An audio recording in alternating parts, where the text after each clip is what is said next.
अस्सलाम वालेकुम दोस्तों, मैं हूं डॉक्टर अली असगर और आज की इस वीडियो में हम हिस्ट्री ऑफ ऑर्गेनिक केमिस्ट्री को डिस्कस करने जा रहे हैं। तो इस लेक्चर को शुरू करने से पहले आपसे रिक्वेस्ट करेंगे कि अगर आपने अब तक हमारे इस चैनल को सब्सक्राइब नहीं किया जो कि सिंध बोर्ड टीचिंग के नाम से है, तो काइंडली आज ही आप हमारे इस चैनल को सब्सक्राइब करें। साथ ही साथ बेल आइकन को लाजमी क्लिक करें ताकि हमारी अपलोड करदा तमाम वीडियोस की नोटिफिकेशन आपको रिसीव हो सके। तो आइए हम स्टार्ट करते हैं history of organic chemistry.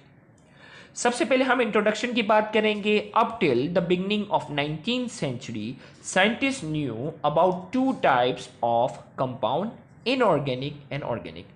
19th century के आगाज तक साइंसदानों को सिर्फ दो किस्म के कंपाउंड का मालूम था। उनके नज़दीक कंपाउंड जो है वो दो किस्म के हैं, एक कहलाते हैं इनऑर्गेनिक कंपाउंड और दूसरे कहलाते हैं organic compound. According to them, उनके मुताबिक ऑर्गेनिक कंपाउंड क्या थे, इनऑर्गेनिक कंपाउंड क्या थे। उस वक्त की डेफिनेशंस की हम बात करते हैं कि उस वक्त ऑर्गेनिक कंपाउंड्स की क्या डेफिनेशन थी और इनऑर्गेनिक कंपाउंड की क्या डेफिनेशन थी। तो इनऑर्गेनिक कंपाउंड की अगर हम बात करते हैं, those compound which could be prepare in laboratory easily were called inorganic compound. उनके नज़दीक ऐसे कंपाउंड जिनको हम लेबोरेटरी में आसानी से प्रिपेयर कर सकते थे, ऐसे कंपाउंड जिनको हम लेबोरेटरी में आसानी से प्रिपेयर कर सकते थे, वो कंपाउंड कहलाते थे इनऑर्गेनिक कंपाउंड्स।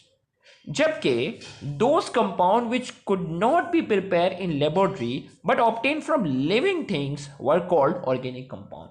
और इनके नज़दीक ऐसे कंपाउंड जिनको हम लेबोरेटरी में तैयार नहीं कर सकते और उन कंपाउंड्स को हम जानदारों से हासिल करते, लिविंग ऑर्गेनिज्म से, प्लांट से, एनिमल से हम हासिल करते हैं उन कंपाउंड को, वो नाम दिया करते थे ऑर्गेनिक कंपाउंड। तो हमने कहा ऐसे कंपाउंड जो लेबोरेटरी में आसानी से तैयार हो जाते थे उनके नज़दीक वो इनऑर्गेनिक कंपाउंड थे, और ऐसे कंपाउंड जो लेबोरेटरी में तैयार नहीं हो सकते, सिर्फ और सिर्फ लिविंग ऑर्गेनिज्म से हासिल होते हैं, वो ऑर्गेनिक कंपाउंड थे। अब ऐसा क्यों था कि क्यों जानदार के जिस्म में बनने वाले कंपाउंड हम लेबोरेटरी में तैयार नहीं कर पा रहे थे। तो उन्होंने उस जमाने में एक थ्योरी पेश की थी जिसका नाम था vital force theory. Scientists believe that there is a vital force present in the body of living organism which prepared organic compounds within their bodies. As this force is not present in laboratory, so organic compound cannot be prepared in laboratory.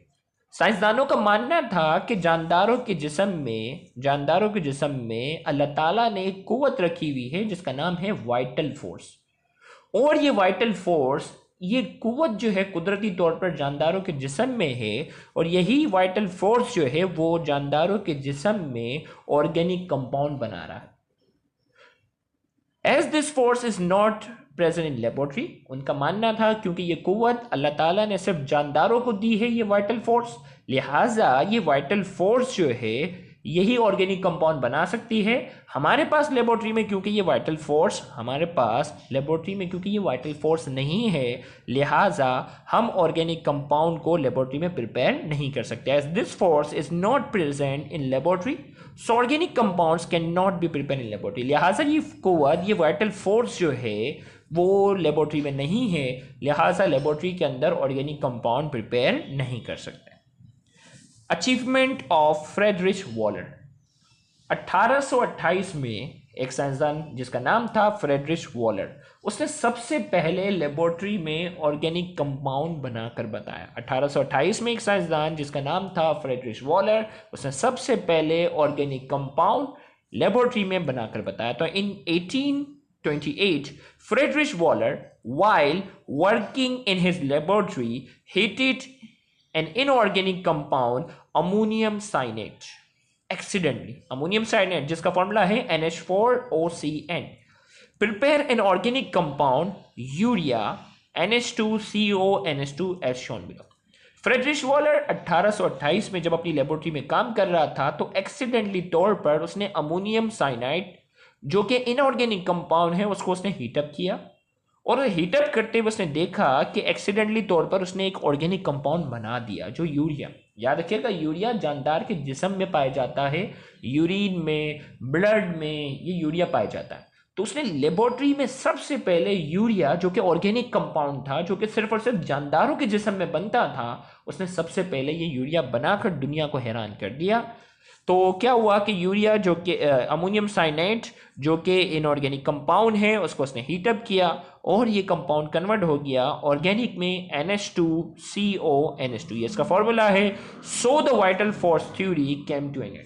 लिहाजा इसकी इस कामयाबी के बाद vital force theory का इख्तिताम हुआ और साइंसदानों को यकीन हुआ कि हम ऑर्गेनिक कंपाउंड को भी लेबोरेटरी में तैयार कर सकते हैं। मॉडर्न डेफिनेशन हमारे पास ऑर्गेनिक कंपाउंड की क्या है? According to modern definition of organic chemistry is actually the study of carbon compound. Organic chemistry जो है वो कार्बन कंपाउंड जिसमें हाइड्रोजन उसके साथ डायरेक्टली अटैच होता है, उसकी स्टडी को नाम देते हैं।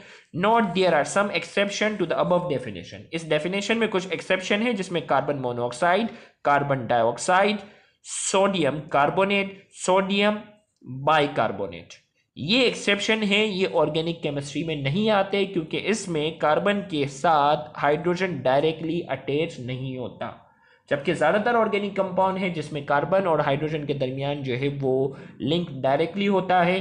तो आप कहेंगे organic chemistry is the study of carbon compound, और ये एक्सेप्शनल है। अगर एमसीक्यू में पूछा जाए कि इनमें से कौन सा ऑर्गेनिक नहीं है, तो ये चारों ऑर्गेनिक नहीं है, इसके अलावा कोई ऑप्शन होगा वो आपने सेलेक्ट करना है, वो ऑर्गेनिक होंगे। ये चारों एक्सेप्शन है, ये ऑर्गेनिक में नहीं है क्योंकि कार्बन के साथ हाइड्रोजन डायरेक्टली कॉन्टेक्ट में, बॉन्डिंग में शामिल नहीं होता। तो यहाँ जाकर हिस्ट्री ऑफ ऑर्गेनिक कंपाउंड जो है वो मुकम्मल हुई। अगर आपको हमारा ये लेक्चर जो है वो समझ में आया है, पसंद आया है, तो वीडियो को लाजमी लाइक करें, कमेंट में अपना फीडबैक लाजमी दें और इस वीडियो को ज़्यादा से ज़्यादा शेयर करके अपना हक ज़रूर अदा करें।